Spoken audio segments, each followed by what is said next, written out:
The other day, a devotee was asking me for some advice, and she was making a decision about the future of her life, and she wanted to know if I felt that decision was a correct decision.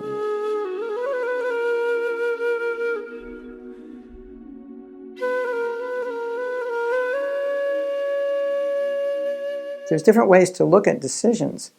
And one of the things I've noticed, and this may not be true for you, but it may be true, but it may be, and it may be true for people you know, is that oftentimes when we make decisions, sometimes we're actually running away from something. And Prabhupada gives this example in Bhagavatam that some people renounce because they're running away. They're disgusted with something, not because they're actually renounced, but they want to get away from it because they had a bad experience with it. So they think they're renounced because they have a bitter taste in their mouth or their mind or their heart. But actually, they're not renounced. They haven't healed from the bitter experience, and they can't go again into that bitter experience. So they say, I don't want it. Later on, the bitter taste will leave them, and then they'll want that experience. But maybe they have redirected their whole life to go this way when they should have realized, I need to heal this past bad experience, so then I can determine which way I want to go. Now, in some cases, you have a past bad experience, it takes you this way, you heal it, and you still decide to go this way. But that's different because it's based on reality. It's based on stability. It's not based on running away from something. So I think that's super important. When you're going to make a decision, you want to evaluate, are there any unhealed wounds in my past that are causing me to make this decision?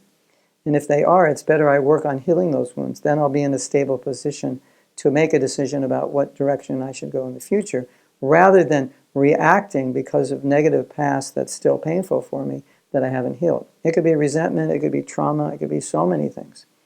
And whenever we're reacting to these kinds of traumas or upsets without healing them, then when we make decisions, the decisions are usually made based on past traumas or past problems or difficulties. So, again, we don't want to make decisions based on reactions to past activities that hurt us or depressed us or disgust us or traumatized us. We want to heal those, and then we can make stable decisions. And then we can get a better idea or a better understanding of actually where I'm at. If we don't heal those, we're somewhat illusioned or not clear about where we're at because we think we're at this point. We may think we're more renounced than we actually are, and then we're making decisions based on thinking this is my level of renunciation.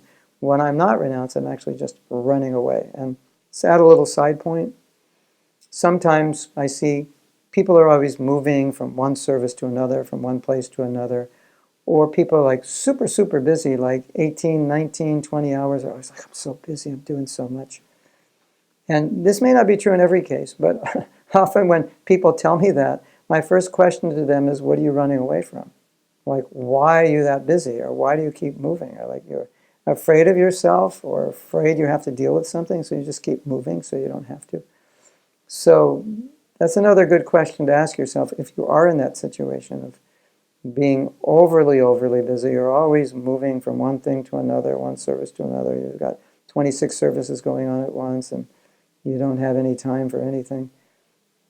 Maybe you're just inspired devotee and you want to spread Krishna consciousness. And I don't want to deny that, but maybe you're actually running away from something, you're resisting something you need to face, and this kind of helps you suppress it or repress it or not have to worry about it. So that's another thought tied in with the first thought. Hare Krishna.